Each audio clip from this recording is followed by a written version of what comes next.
someone was going to believe them. And they hysterically started writing their story, and the police officers were perceiving them as the aggressor. All right. Police have now gotten training on how to identify defensive wounds. You're being strangled and there's blood and scratch marks on the arms. It's clear that they're trying to get themselves free. All right. So they're trained on those kind of things.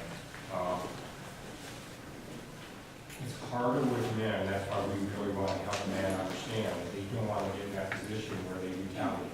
And that's a natural instinct for us as men to do that. All right? And to the extent you can, it's easier said than done, right? But documenting, or again, I know it's hard in the moment, but if it's been a pattern that he can say, look, for days and weeks, this is what she's been doing, and the best I can, here's how I have the pictures I've taken. If he's talked to friends or other friends like you who say, I've actually seen her act this way unprovoked, unfortunately it may not help him at that moment when he was arrested, but if he has the defense counsel, we can talk to our office, look, this is the evidence. Then our job will then be to be like, well, yeah, actually, because we also have to, especially in a case where you have both people saying, I'm the victim, no, I'm the victim. Do the best we can. I mean, someone was. So we have to figure that out. And so, again, I know it's easier said than done in this sort of room, but, you know what I mean? So we want everybody to understand that something available to them. And the police department's job when they go in there is to determine what's going on and decipher who's at fault. It was at one time that what happened was both parties would be arrested, which really doesn't solve much. But training is key, and every police officer has been instrumental training in this. The last 2 years, they've gone on to the point where they actually do a lethality assessment when they do something. And if there's some indicators like a firearm being in the house, they immediately get on the phone and connect the victim with Safe Alliance or some kind of service, because we found nationwide only 4% of all the homicide victims ever connected with services. And these services for federal law. So that's another piece we're trying to figure out how to get education out there to people so that if they're in a problem, they know who to call when they need help. Okay? Yes. Isn't that like a double standard? In regards to Regards to, as she was saying, her friend, at what did you say at one time she had marks? No, at that time, he didn't report it, he just kind of walked away, but the most recent time, she didn't tell him, I told her that he pushed her away and she. yeah. So, You want to get police involved immediately, and it's the longer you wait, the harder it is. Yeah. Sure, right? The longer you wait, the longer you give her time to come up with some alternative story.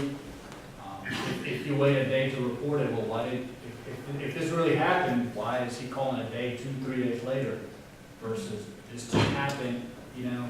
It's very similar to sexual assault. You know, as hard as it is to step up and report it because of the shame that comes with it, is that if you don't get that rape kit done in the first 72 hours, your chance of getting a solid case against the abuser is really hard. But this is where all of you can advise your friends and have candid talk with them and be like, Once the police are involved, then you can start talking about restraining orders and getting those in place. And then want to start the conversation about safety planning, if that safety plan conversation hasn't happened before that. Okay? These cards that each of you have, I'm going to leave some of these with David so he has them on campus, are the safest way to get help to victims. All right? This, sitting on a coffee table in the dorm or in their house or in their apartment, is going to tell the victim that, or it's going to tell the abuser that the abuser is losing control. The victim can hold this in a purse, or if it's a guy, he can have it in his wallet so that when he's ready to make a move, all right, he can call and get the help he needs. They're purposely laid out with the 24-hour hotline first, with the emergency numbers, 911 of course being first, okay? And then there's a victim assistance program that's designed to help victims in the whole restraining order process, including having an advocate go to court with them, so they're not alone for it. Okay? And then our programs with prevention and intervention services, we work with victims in crisis quite often, with victims that cannot safely leave and go to the shelter.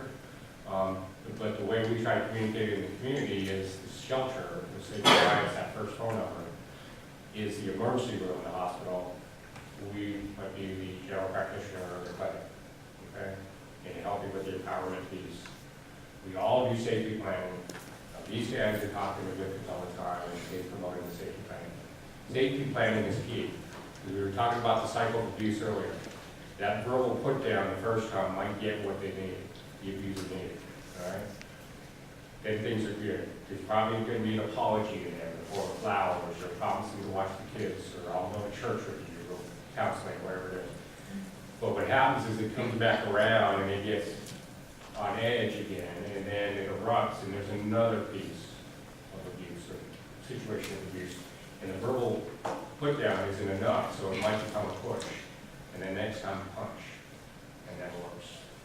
And each time that comes around, that honeymoon stage gets shorter and shorter and shorter, where it just becomes a constant abuse. And Okay? Does also- that make sense? And with your friends, watch for isolation. If you start sensing that their partner is telling them, oh no, you can't go to the movies with her, you've got to be with me, or even if I can't be with you, I don't want you with anybody else. One of the classic things abusers try to do is isolate the victims so that they can't get help. Absolutely. And that's why it's key to start recognizing these things early in the relationship. Yeah, you talked about signs. That's a real clear indicator. Another one, especially in high school with phones, if they're getting text messages or phone calls, and they're getting hammered verbally